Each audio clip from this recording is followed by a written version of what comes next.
The last film in the DCEU, Aquaman and the Lost Kingdom, releases in theaters tonight. So let's talk about it.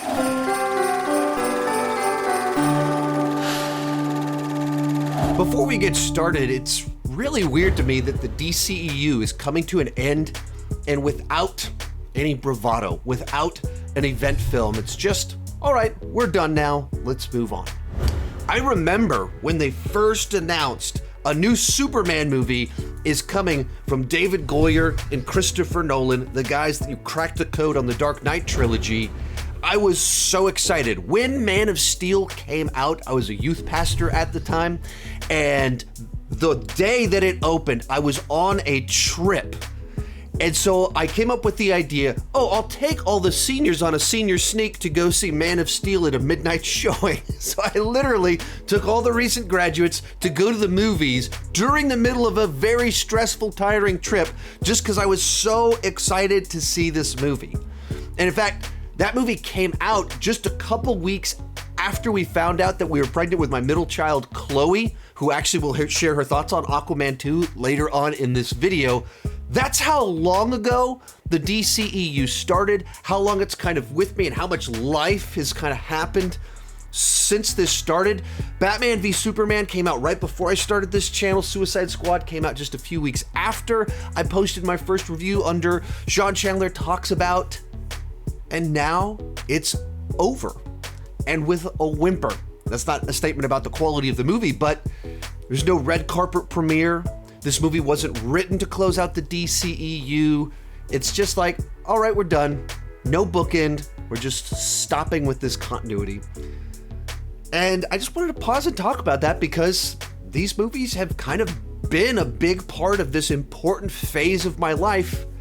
And now it's over.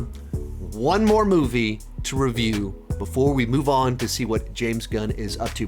One more thing before we get started. I have a couple events coming up.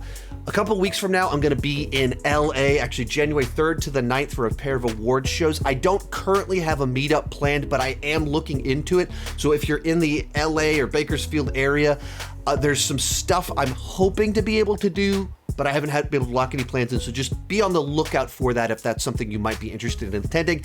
And then if you're in the Florida area, I will be at MegaCon again this year. That's February 1st through the 4th. Be on the lookout. I will have 1,000 announcements about that in the near future. And let's get started with the good. And right off the bat, if you liked the first Aquaman film, I think you'll probably have fun with this movie. It feels like the next chapter. It picks up where the last one left off in terms of where Arthur's at, in terms of where Orm's at, in terms of where Black Manta's at. And we just continue that and have that same big, globe-trotting, lively adventure. You have more colorful worlds that we explore and we go to. There's more undersea monsters and creatures, and a little bit more of the creepy side of James Wan. Obviously, he comes from a horror background, and some of the villains in this have that dark vibe to them. It's the same lighthearted fun, where even though there's threats, there's danger. It's also a lot of banter between the characters. That kind of corny, goofy humor. If you enjoyed that from the first one, you get more of it here. There's more of these massive scope and size sea battles that we got in the first one, and more of kind of these themes about family and responsibility, but the next version of it. If the first one is very much about Aquaman accepting that he's a person of both the land and the sea and doing the right thing in that context, it's kind of continuing that of now that he's in that role, mending bridges, things like that. And so, I think if you like the first one, I don't know why this one wouldn't also at least be fun for you. A big plus for this movie, where there's an improvement, is in the relationship between the two brothers, where Momoa, Wilson, Arthur, Orm, they just have a nice chemistry between the two of them. I mean, it's very much the buddy cop, globe-trotting vibe, and that's more fun than watching Jason Momoa and Amber Heard in the first film. It's just a more interesting dynamic and two actors with kind of better chemistry. And even their worldviews are kind of what makes it fascinating, where you have Jason Momoa going full Jason Momoa while Patrick Wilson is playing this much more, he's the straight man in the comedy duo who is much more proper, jaded, been in prison. And so just there's a lot of nice kind of things that come with that. And that's where the emotion of the film comes from, of continuing this, where is this relationship with these two brothers going? Even building off the final line between the two of them in the previous film of when you're ready to talk, I'm here. And we start to do that. Like, it takes all the lines between them that are friendlier in the first film, and it plays them out and have them starting to not view each other just as rivals, but as people with two different worldviews that can help each other be a little bit better versions of themselves. Other important detail on the brother aspect, Orm is really the character in this film that has the biggest arc and development. Aquaman is fairly set, and it's Momoa. Momoa sliders up to 11, doing his affable, charming, wild man routine. Orm is the person that has the opportunity to kind of see the world differently. He's in the position to do that. So he's kind of the arc to it. He's the person that grows and changes throughout the course of the film. But like when you think about the other things that kind of made the first one fun, is moves quickly while being globetrotting. And that happens once again here, where we have this very large scale story where it's set across all of the oceans. We're going to Antarctica. We're going to all these islands and different environments under the sea, on the land, desert. It's all kind of in there. So you have that fast-paced globetrotting, energetic as before, with, of course, as I keep saying, Momoa cranking the sliders up to 11, but also the use of music, the color palette. It's just very energetic in what it does. There's plenty of laughs, plenty of action. And like with the first Aquaman, James Wan pulls the camera back, has long enough takes so you can actually see what's happening in these sequences. And as you can see, even from the behind the scenes footage, when they're kind of on land, you get them on practical sets, stunt work happening. And then, of course, you have these undersea battles with all sorts of creatures doing wild, crazy things. So you get practical action, CGI action, all that fun stuff. Simply put, if you didn't like the first Aquaman, I really doubt this movie's going to win you over. But if you had fun with the first Aquaman, this movie delivers more of what you liked. Slightly different flavor. The teaming up for the globetrotting is better in this movie than it was in the previous film. I would say the central plot and villain are stronger in part one. This one still has its own emotional core, but it's more fun with the people we're on the ride in this adventure. But we got a lot more to talk about here, so let's move on to the mixed aspects of the film. As we go into this, these aren't good or bad things. These are just the questions I know people will ask me in the comments, and so kind of wanted to respond to them in advance. The first one, how does it close out the DCEU? Is it just an Aquaman story? This is 100% an Aquaman story. I don't recall a single reference to the Justice League or any other movies or characters in this continuity. It is entirely a follow-up to the first Aquaman film. Nothing to close out the DCEU. And that frustrates me.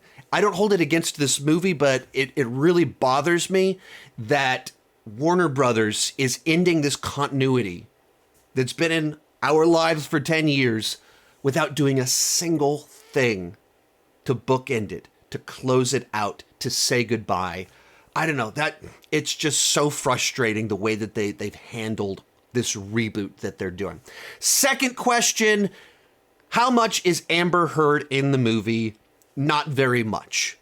She has a couple of these moments where it's like they knew they needed her in the film to establish a plot point, give her a moment, but it does feel like they almost cut around her to remove her as much as possible. So she's like it's like she makes cameo appearances every 30 minutes. Like, oh yeah, oh, okay, she did a thing, and then she pops up again, like, surprise, Amber Heard jump scare. She's there for a second and kind of disappears. That's how she's used in the movie. She's not in it very much at all, and it wouldn't surprise me if they did actively cut things, reshoot a few things, promote her, the Dolph Lundgren character, to deliver some of the maybe exposition lines that was going to be her.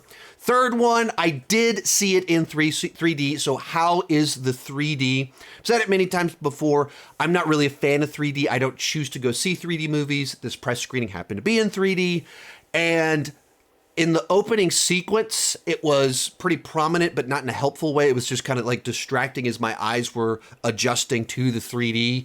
And once we got past basically the opening, I didn't really notice anything besides a couple shots. So I don't think there's any reason to go see this movie in 3D. I'm not a connoisseur of 3D. I'm not the expert on 3D. I just don't, it certainly didn't add anything for me. Fourth one you guys always ask about, mid-credit, post-credit scene. There is a mid-credit scene. It's just a joke paying off something earlier in the film.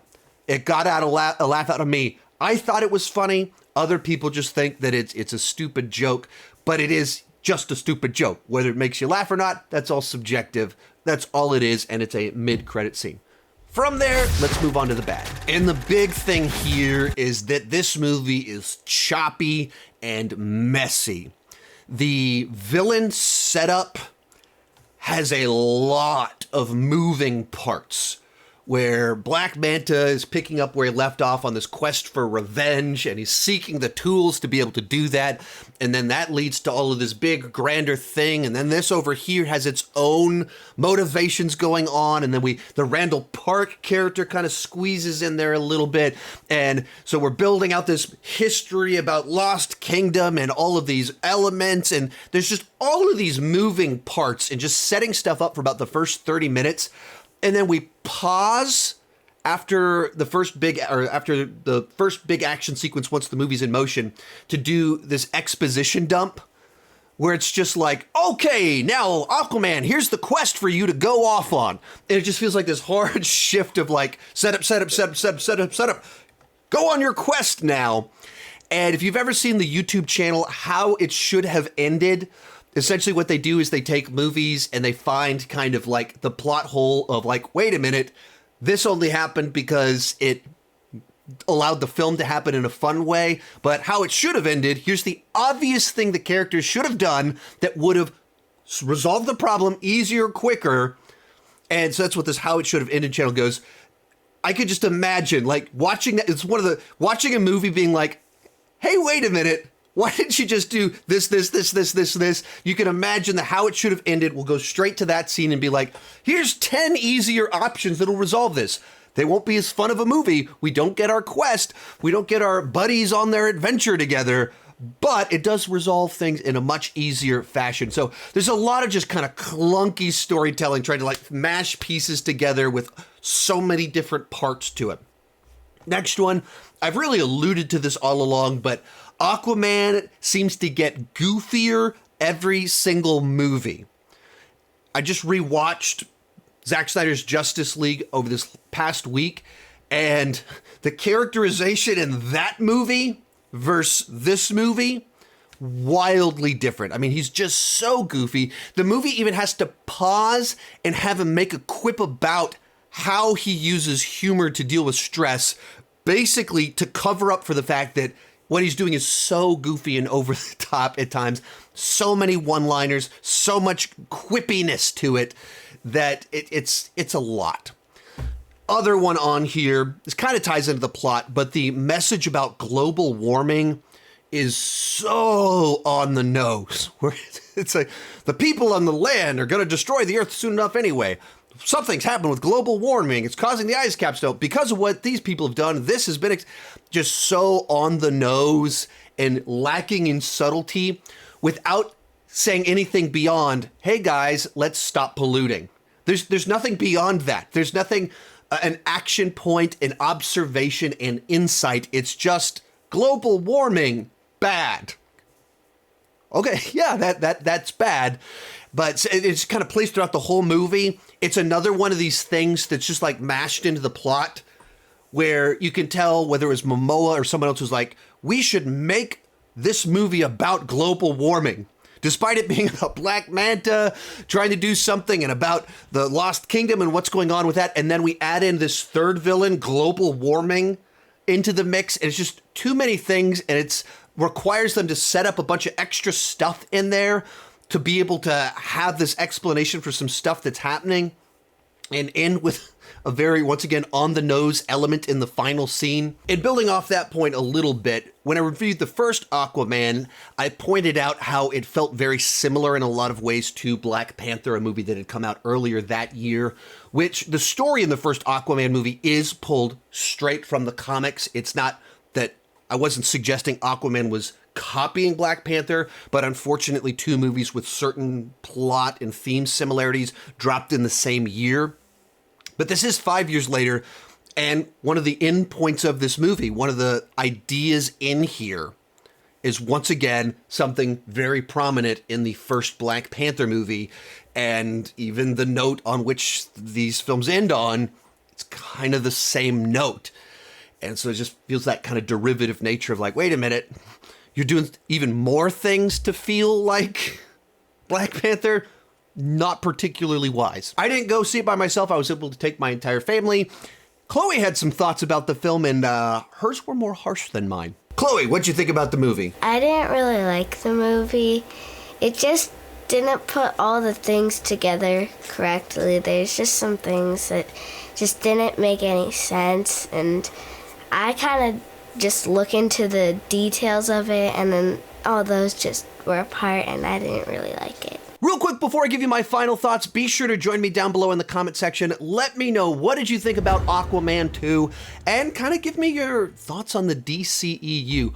Also, starting this weekend, I'm going to be doing my DCEU rankings one final time to close it all out, which is wild to me. I've been doing these DCEU rankings as long as I've had this channel, and we're about to do it one final time. So come back this weekend to check that out. As I said earlier, if you're not a fan of the first Aquaman, I can't imagine you'll be a fan of this film, but if you did like the first Aquaman, it'll give you more of what you enjoyed from that film, and a couple things are better, some things not quite as good, but it's more of that experience. Honestly, I think one of the biggest things working against this film is that it is the bookend to the DCEU, and it doesn't live up to that. It wasn't made to be that. It's coming out in a year where too many comic book movies came out, where whether there's comic book movie fatigue or mediocre comic book movie fatigue, this is the last one of the year, and it's not good enough to overcome that cynicism. So for a lot of people, they just see a leftover DCEU film that's not a proper send-off, and it's just more of something that we've seen before. I feel people would probably be more generous towards it, more gracious towards it, and enjoy it more if it didn't have the weight of closing out a universe on its shoulders. On its own merits, I think it's a fun Aquaman film. Messy, but fun. Overall, it's a B on the entertainment scale, 7.5, and you should see it if you're an Aquaman fan, if you're a DCEU fan, but if you're more hesitant, if you're skeptical, if you're burned out on comic book movies, this movie will not be for you. Remember to come back this weekend as I do my DCEU rankings one final time. Thank you so much for watching, and keep talking movies and TV too much. Bye-bye.